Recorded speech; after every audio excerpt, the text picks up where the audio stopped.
Lumbung pangan murah diserbu ratusan warga Surabaya, Jawa Timur. Warga antri sejak pagi karena lumbung pangan dibuka pukul 10 pagi. Tidak memperdulikan jaga jarak fisik, warga berjubel di area pintu masuk gedung Jatim Expo Surabaya, Jawa Timur. Agar kerumunan tidak terjadi, panitia dan petugas kepolisian mengimbau warga menjaga jarak untuk mencegah penularan virus corona.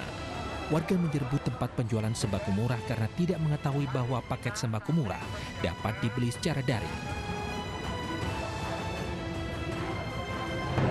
Sebelumnya belum tahu, barusan tadi saya ditanya sama SCTV itu, tahu saya kalau ternyata bisa beli lewat online gitu. Kira-kira kalau tahu ada pembelian secara online, Bapak pilih mana? Kalau bisa lewat online dan bisa mengetik lihat online ya enak lewat online sebetulnya. Senang sekali ya karena membantu karena keadaan kita ini ya, jadinya kami membantu perwakilan untuk karyawan-karyawan. Berbagai kebutuhan pokok disediakan di lumbung pangan. Lumbung pangan murah dibuka hingga 21 Juli 2020. Diharapkan sembako murah yang disediakan oleh Pemprov Jawa Timur dapat membantu masyarakat saat pandemi corona. Dari Surabaya, Jawa Timur, Rahmat Ilyasan, iNews melaporkan.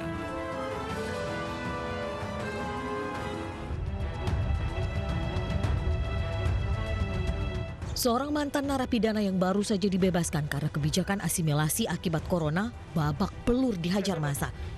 Pelaku tertangkap basah mencuri kendaraan bermotor di Jalan Ahmad Dahlan, Yogyakarta. Tak hanya sekali, warga Purworejo berusia 58 tahun ini juga ternyata terlibat aksi curanmor di kota Solo, 1 kasus, dan Yogyakarta 3 kasus. Yang bersangkutan ini seorang napi yang habis keluar karena proses asimilasi pada tanggal 4 April di LP Surakarta. 4 unit sepeda motor dan 2 kunci palsu diamankan sebagai barang bukti. Sementara pelaku diancam pidana penjara 7 tahun.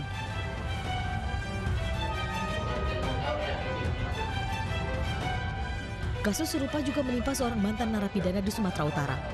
2 orang begal jalan lintas Sumatera, tepatnya di Desa Seibamban, Serdang Bedagai, babak belur diamuk massa setelah mobil yang mereka gunakan untuk kabur menabrak pohon dan pagar rumah. 2 pelaku merupakan narapidana yang baru keluar dari lembaga permasyarakatan karena mendapat asimilasi. Sementara 2 pelaku lain berhasil kabur. 4 pelaku dipergoki warga saat akan merampas motor yang dikendarai seorang remaja di jalanan sepi. 2 pelaku ini kini mendekam dalam sel tahanan, sementara 2 lainnya diburu polisi. Aksi kejahatan di masa pandemi corona terus bertambah. Angka kriminalitas sejak bulan Februari dan Maret meningkat hingga hampir 20%. Tim Liputan iNews melaporkan.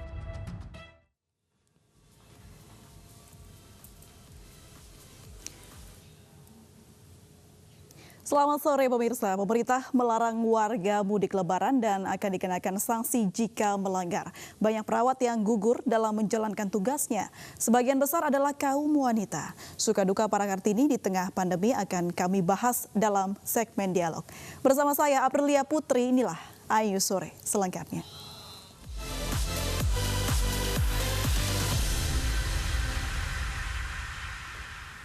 Kita awal informasi sore ini, pemirsa, adu mulut antara warga dan petugas terjadi saat pembagian sembako di kantor Kelurahan Kenangan Baru, Kabupaten Deli Serdang, Sumatera Utara. Pembagian sembako untuk warga terdampak pandemi corona dianggap tidak tepat sasaran.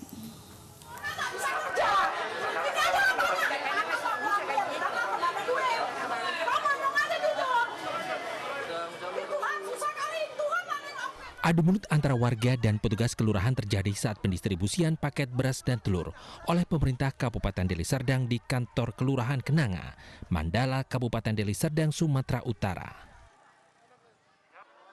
Protes warga terhenti setelah personel kepolisian dan Koramil mendatangi kantor Kelurahan Kenanga untuk menenangkan warga. Warga protes karena merasa pembagian paket beras 20 kg dan 60 butir telur dari pemerintah Kabupaten Deli Serdang untuk 1 kepala keluarga yang terdampak COVID-19 tidak tepat sasaran. Itu kan dapat, kalau ada yang dapat udah punya gaji, yang nggak dapat setahu saya yang nggak punya gaji bulanan, ya kan? Saya nggak dapat. Alasannya kenapa? Itulah yang nggak tahu saya alasannya apa. Sementara anak itu aku di rumah yatim, anak yatim, aku yang ngasih makan, aku kan sales. Corona gini mana ada bisa jalan. Namun Camat Percut Setuan membantah bahwa bantuan yang disalurkan kepada warga tidak tepat sasaran. Memang sesuai dengan data yang diberikan seluruh kabupaten kota, khususnya kita di Kecamatan Percut dari Kelurahan Kenangan Baru. Memang sesuai data yang diberikan jumlahnya 184 dan itu sudah melalui proses pendataan dari Ketling ya. Sudah dilihat kondisi masyarakatnya sesuai dengan kriteria. Artinya memang tuntutan-tuntutan masyarakat ini sebenarnya kita akomodir. Kita cari yang paling terdampak, yang paling sulit, yang paling layak. Sebelumnya pihak kelurahan melalui kepala lingkungan sudah melakukan pendataan terhadap warga. Pendataan dilakukan kepala lingkungan masing-masing dengan melihat kondisi warga sesuai kriteria masyarakat yang terdampak pandemi COVID-19. Dari Kabupaten Deli Serdang, Sumatera Utara, Ahmad Ridwan Nasution, iNews melaporkan. Yuli, warga Kelurahan Lontar Baru, Kota Serang, Banten yang sempat diberitakan karena menahan lapar dan hanya minum air, meninggal dunia. Menurut keluarga, ibu dari 4 anak tersebut meninggal karena depresi dan sempat pingsan sebelum dibawa ke puskesmas. Sungguh malang nasib yang dialami oleh keluarga Khalid dan Yuli di Kelurahan Lontar Baru, Kota Serang, Banten. Yuli menghembuskan nafas terakhirnya di Puskesmas Singandaru, Kota Serang pada Senin sore kemarin. Yuli meninggal sekitar pukul 14.30 waktu Indonesia Barat. Menurut keluarga, almarhumah merasa tertekan dan sempat pingsan sebelum dibawa ke puskesmas. Menurut keterangan dokter puskesmas, kematian Yuli belum bisa dipastikan penyebabnya karena belum ada keterangan dari hasil medis. Kalau bicara kematian karena apa, saya nggak bisa menjawab, kita belum tahu. Tapi kemungkinan ketika dibawa ke sini dalam kondisi sudah tidak bernyawa. Diberitakan sebelumnya, keluarga Khalid dan Yuli yang sehari-hari memulung mulai kesulitan mencari barang-barang bekas. Untuk makan sehari-hari, Khalid terpaksa mengkonsumsi singkong yang belum layak untuk dimakan. Selama 2 hari, Khalid dan Yuli bersama keempat anaknya tidak bisa makan. Untuk menahan rasa laparnya, Yuli bersama keluarganya hanya minum air galon. Dari Serang, Banten, Mahesa Apriandi, iNews melaporkan.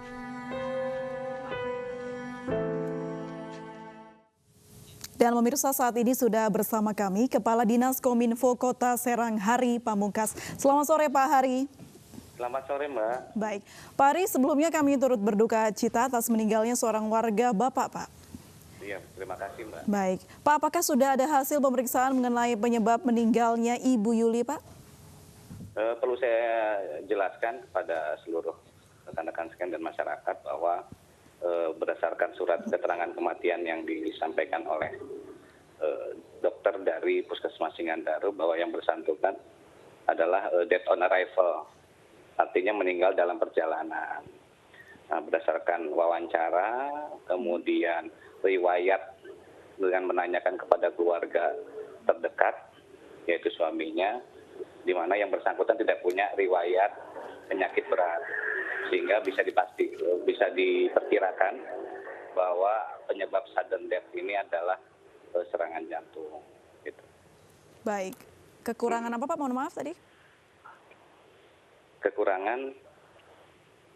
Ya. Kurang jelas ya. Baik, Mbak, kami ingin mengkonfirmasi lagi Pak mengenai apakah benar warga yang meninggal ini karena tertekan Pak, betul Pak? Perlu juga saya juga luruskan ini bahwa pada saat tanggal 17 hari Jumat itu kan diketahui adanya warga Kota Serang yang mengalami kekurangan pangan gitu. Nah, pada saat itu langsung ditangani oleh pemerintah Kota Serang tanggal 17 hari Jumat, kemudian tanggal 18, 19 ke 20 itu almarhumah meninggal.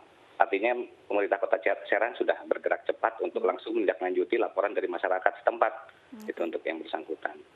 Jadi betul karena tertekan Pak, apakah ada laporan seperti itu? Oh tidak ada. Masalah tertekan kami tidak ada laporan demikian. Kondisi terakhirnya seperti apa? Kondisi terakhirnya baik-baik saja, sempat ngobrol pada saat menerima bantuan pun dari pemerintah kota, baik di hari Jumat maupun hari Sabtu itu biasa saja. Banyak yang menyebut kalau kelaparan, Pak. Bagaimana ini bisa muncul begitu isu seperti ini? Saya luruskan ini, saya luruskan.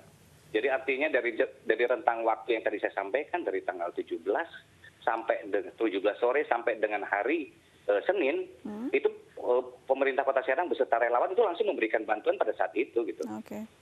Gitu. Artinya dari sisi bahwa ada isu yang bersangkutan meninggal karena kelaparan itu saya bisa luruskan bahwa itu tidak benar. Baik, Pak, apakah selama ini yang bersangkutan memang secara kebutuhan berkekurangan begitu, Pak?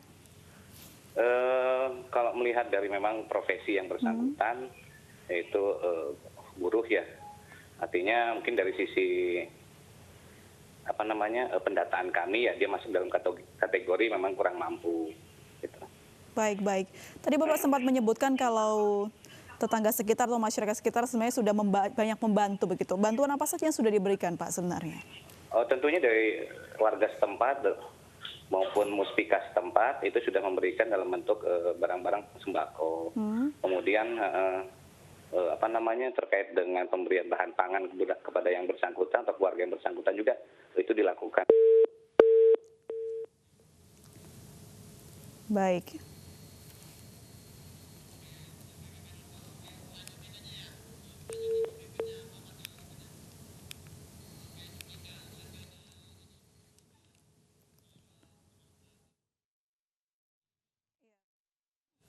Mohon maaf kami terputus dengan Pak Hari, kita akan mencoba menghubungi kembali. Sebelum itu pemirsa, Yuli sempat menyampaikan keluh kesah sulitnya mencari nafkah di tengah pandemi corona. Berikut cuplikan wawancara Qudsiah Firdausi dengan Yuli sebelum meninggal dunia 19 April lalu. Dan saat ini sudah bergabung bersama kami Yuli, ibu dari keluarga yang sempat tidak makan selama 2 hari saat pandemi corona. Selamat sore Ibu Yuli. Selamat sore, Mbak. Ibu Yuli, bisa diceritakan mengapa Ibu sampai Ibu dan juga keluarga tidak makan selama 2 hari? Ya, kalau saya ceritakan ya begini ceritanya ya, Mbak ya. Jadi semenjak ada COVID-19 ini, biasanya saya terbantu oleh anak yang pertama, dia kerja.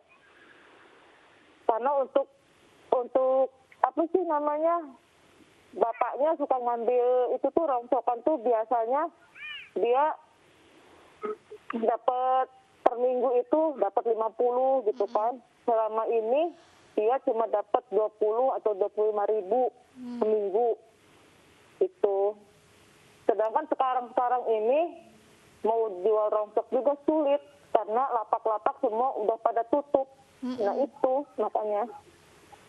Jadi setelah corona ini hanya mendapat penghasilan 20 sampai 25.000 per minggu, Ibu? Iya. Kalau yang gaji harian mah itu mah diambilnya per bulan gitu. Tapi harian kalau misalkan bapaknya sakit ya dipotong gitu per hari itu 25 gitu. 25.000, 20.000 per minggu dibelikan apa, Ibu? Ya kadang-kadang itu mie instan. Kalau misalkan ada pengen makan nasi ya pakai beras, tapi makannya sama apa aja yang ada. Kayak istilahnya ada garam ya garam gitu. Bagaimana memenuhi kebutuhan 4 orang anak, Ibu? 20.000 seminggu 4 orang anak, bagaimana Ibu? Ya dicukup-cukupin aja, Mbak. Walaupun agak ngeluh anak juga. Cuman mau gimana lagi, Kak? Dek, udah sabar aja. Mungkin bukan kita aja, orang lain juga banyak, begitu. Udah diam aja, gitu. Jadi warga sekitar tidak tahu dengan kondisi Ibu dan keluarga yang kelaparan, tidak ada yang membantu Ibu? Tidak tahu, karena saya tidak mau orang tahu, gitu. Ibu, anak Ibu yang paling kecil usianya masih 7 bulan, mungkin kalau kita orang dewasa bisa Ibu menahan lapar. Lalu bagaimana dengan anak-anak Ibu yang masih kecil? Iya, nangis aja. Terus kebetulan sekarang lagi sakit. Barusan kemarin ke puskesmas. Sakit apa Ibu? panas, mungkin karena panas dalam nggak tahu apa gitu. Saat ini sudah makan Ibu dan keluarga? Alhamdulillah banyak yang ngebantu, Mbak. Saya sama keluarga udah makan sih. Diberikan bantuan apa saja Ibu? Beras berupa sembako, telur, mie instan, minyak goreng, kecap. Seperti itu, Mbak, gula. Itu setelah berita mengenai Ibu tidak makan sekeluarga selama 2 hari beredar begitu, lalu ada tangan-tangan dermawan yang membantu begitu ya Ibu?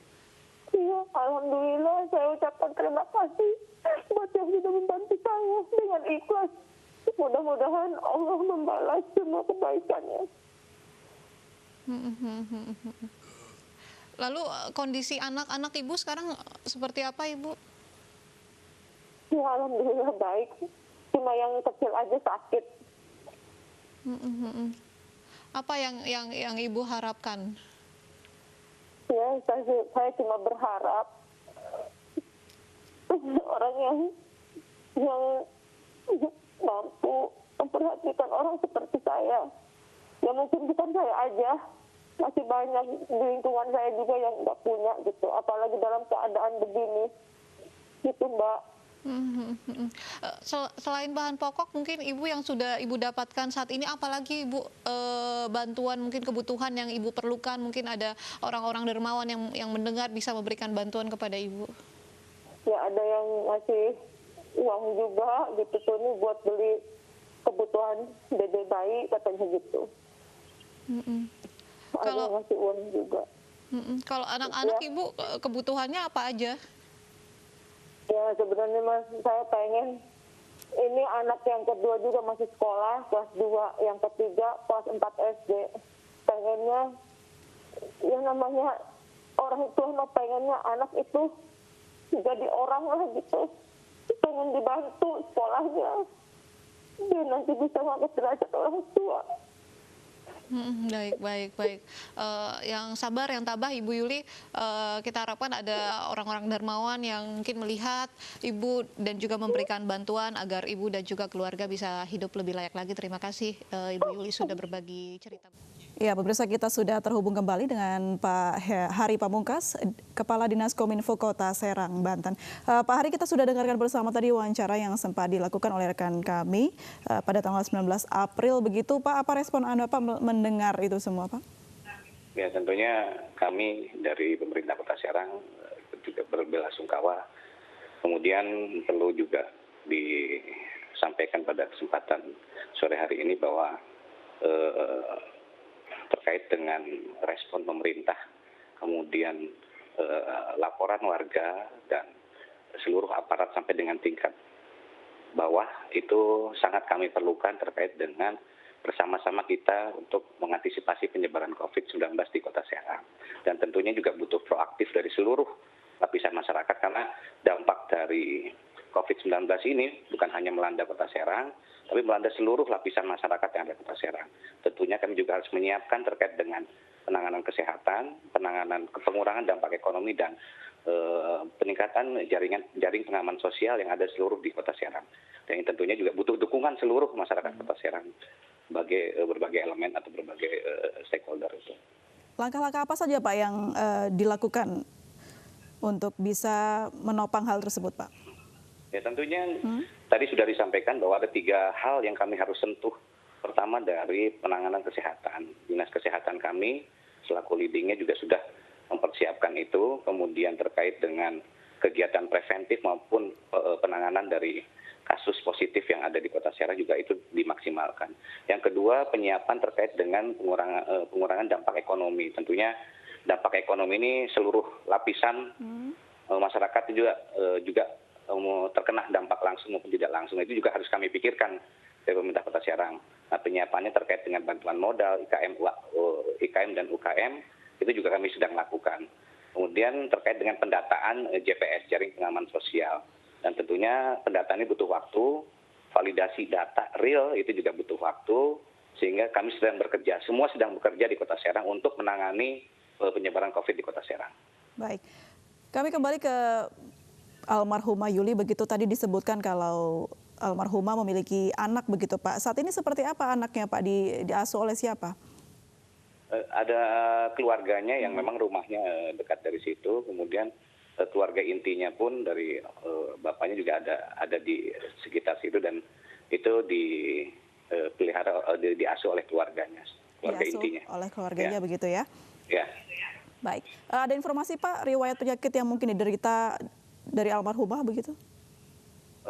Terkait dengan riwayat penyakit itu kan berdasarkan hasil wawancara dengan suaminya dan tim dokter yang kebetulan pada saat itu memeriksa kondisi setelah jenazah sampai ke rumah sakit, ke Puskesmas Singandaru, disampaikan bahwa yang bersangkutan tidak memiliki riwayat penyakit berat apapun. Itu. Baik. Terima kasih Pak Hari Pamungkas sudah berbagi informasi bersama kami di iNews. Sama-sama ya. Pemirsa, Kepala Staf Angkatan Darat Jenderal Andika Perkasa dan istrinya tak kuasa menahan tangis saat mendengar curahan hati tenaga medis yang berjuang menyelamatkan pasien corona. Perawat yang sebagian besar perempuan layak untuk disebut Kartini masa kini.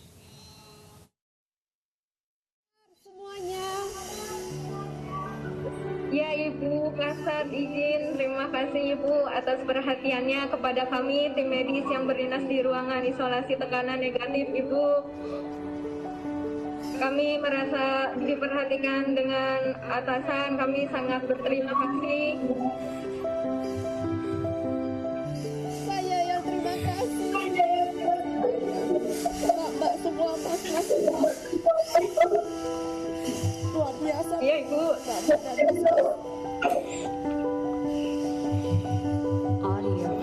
Saya ingin membantu. Ini sangat membantu Ibu izin. Kebetulan anggota kami sudah hampir dari bulan Januari tidak ketemu dengan orang tua. Dengan ada perhatian dari Ibu, ini merupakan motivasi besar buat kami Ibu untuk berjuang melawan COVID. Siap Ibu. I love you Ibu.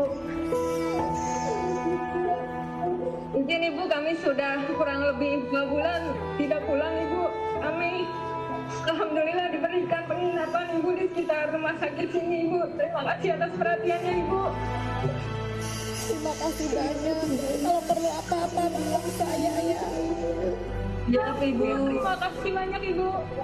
Terima kasih kami Ibu sudah diberikan kesempatan untuk tatap muka dengan Ibu sebagai pengganti orang tua kami Ibu.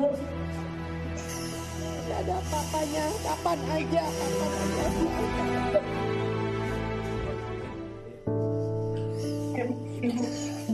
Mbak Nina sudah berapa lama nggak pulang? Sudah sebulan lebih Pak izin.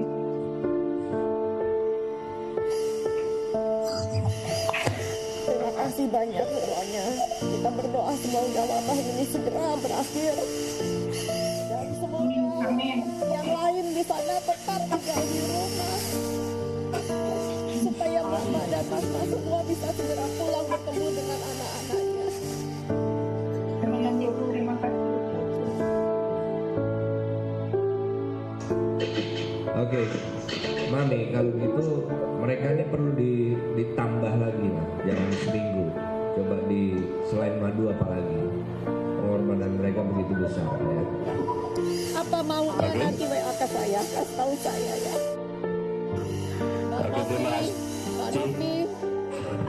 Mbak Novi, tolong sampaikan salam sayang saya untuk semua. Jangan sungkan, jangan ragu untuk sampaikan ke saya apalagi yang dibutuhkan, karena apa yang kita berikan, apa yang kami berikan ke Mbak dan Mas Mas itu nggak ada apa-apanya, nggak ada apa-apanya dibandingkan dengan pengorbanan Mbak dan Mas ya. Terima kasih.